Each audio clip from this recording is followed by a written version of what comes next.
apa? Makan nasi. Insya Allah anakmu juga makan nasi, tidak akan berubah makan batu. Jangan, itu setan itu pikiran yang diracuni oleh setan. Sedangkan baginda Rasulullah SAW, beliau itu bersabda yang mabuknya, la taqumus sa'ah hatta la yuqala Allah Allah. Dunia ini tidak akan dikiamatkan oleh Allah. Tidak akan dikiamatkan itu maknanya apa? Tidak akan dihancurkan. Artinya matahari masih berjalan, menyebarkan manfaat, tumbuh-tumbuhan masih berbuah, kemudian dipanen menjadi makanan rezeki bagi manusia, air masih mengalir, udara masih berhembus. Jadi maknanya tidak kiamat itu kehidupan masih dipelihara, dijaga oleh Allah. Hewan-hewan manusia masih dikasih rezeki oleh Allah. Itu maknanya tidak kiamat. Dunia ini tidak akan kiamat sampai tidak ada lagi orang mengucapkan Allah, Allah, Allah, walaupun tinggal satu orang. Jadi maknanya selama di dunia ini masih ada orang menyebut-nyebut asmanya Allah, menzikirkan Allah, maka semua yang di langit yang di bumi masih dikasih rezeki oleh Allah. Kehidupan masih dijaga oleh Allah. Maka dengan kata lain, orang itu ngamalkan agama itu sama dengan menjaga kehidupan alam semesta. Orang ngamalkan agama itu sama dengan menjadi sebab hewan-hewan di lautan, di daratan dikasih rezeki oleh Allah. Manusia dikasih rezeki oleh Allah. Barokahnya di dunia masih ada orang mengamalkan agama, masih ada orang berzikir, masih ada orang baca Al-Quran, masih ada orang sholat, masih ada orang ibadah. Barokahnya itu semuanya, maka seluruh makhluk masih dikasih kehidupan, dikasih rezeki oleh Allah. Jadi orang mengamalkan agama itu berkah yang lain. Ya kok kamu sendiri yang ngaji di pesantren, lalu ayahnya, lalu ibunya dalam hati ada keraguan-keraguan, kalau ngaji terus makan apa? Inna lillahi wa inna ilaihi raji'un. Kamu itu dengan ngaji di pesantren itu membikin Allah ngasih rezeki bagi yang lain. Kalau kamu sendiri malah ragu-ragu, makan apa? Masya Allah, di Surabaya sana itu ada pesantren yang termasuk pertama kali di Indonesia ini. Ada pesantren yang awal-awal, nanti termasuk yang pertama itu di Surabaya sana, yaitu pesantrennya Sunan Ampel. Sunan Ampel itu siapa? Sunan Ampel itu asli namanya itu Ahmad Rahmatullah. Lebih tepatnya Maulana Ahmad Rahmatullah. Maulana itu Mbah Kiai, atau kalau istilahnya orang Padang itu Buya, Tuan Guru, Kiai Haji, yang sepuh. Itu kalau di India sana biasa disebut sebagai Maulana. Karena memang Maulana Ahmad Rahmatullah itu asalnya dari India Selatan. Dari dulu daerah itu namanya Gujarat. Kalau sekarang itu mungkin daerah itu namanya Kerala. Jadi dulu Maulana Ahmad Rahmatullah itu ngaji di pondok, di pesantren, sampai kemudian dapat ilmu jadi orang alim. Setelah itu dengan niat merjuangkan agama, hijrah, merantau, meninggalkan negerinya, naik kapal sampai mendarat di Surabaya di Ampel. Bawa apa? Tidak bawa harta, tidak bawa senjata, tidak bawa kekuatan, tidak bawa kekuasaan, tidak bawa kekayaan. Yang dibawa apa? Yang dibawa itu iman, lalu ilmu, lalu amal. Itu yang dibawa.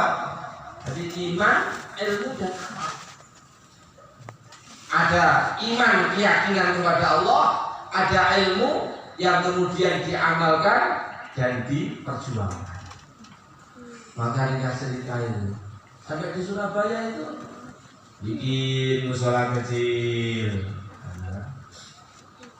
kemudian dakwah, ngajak orang kanan kirinya, satu orang, dua orang, lalu beberapa orang, lalu banyak orang dapat hidayah masuk Islam.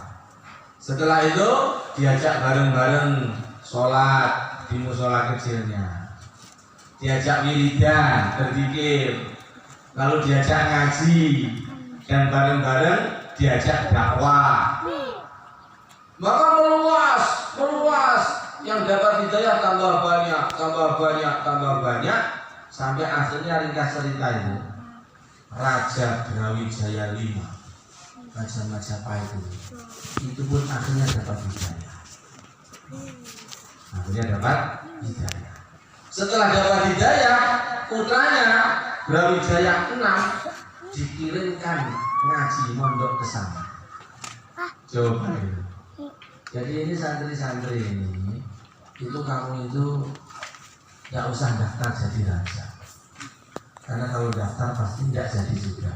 Nah, yang penting ngaji yang sungguh-sungguh, ilmunya didapat, diyakini, diamalkan, diperjuangkan. Nggak perlu jadi raja, insya Allah raja akan datang ke tempat kamu. Sebagaimana Sunan Ampel dulu. Jadi coba ini kita renungkan. Zaman dulu itu orang itu kalau punya anak itu senengnya itu kalau dikirim ngaji di pesantren. Bahkan raja itu loh, anaknya dikirim ngaji di pesantren. Zaman dulu seperti itu.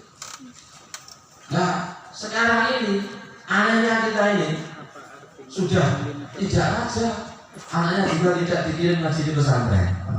Lalu bagaimana ini? Maka anak-anak kita bagaimana dikirim untuk ngaji? Insya Allah. Ringkas cerita, Brawijaya VI, anaknya Brawijaya V itu setelah ngajinya selesai, maka dikirim oleh Sunan Ampel pergi ke Jawa Tengah.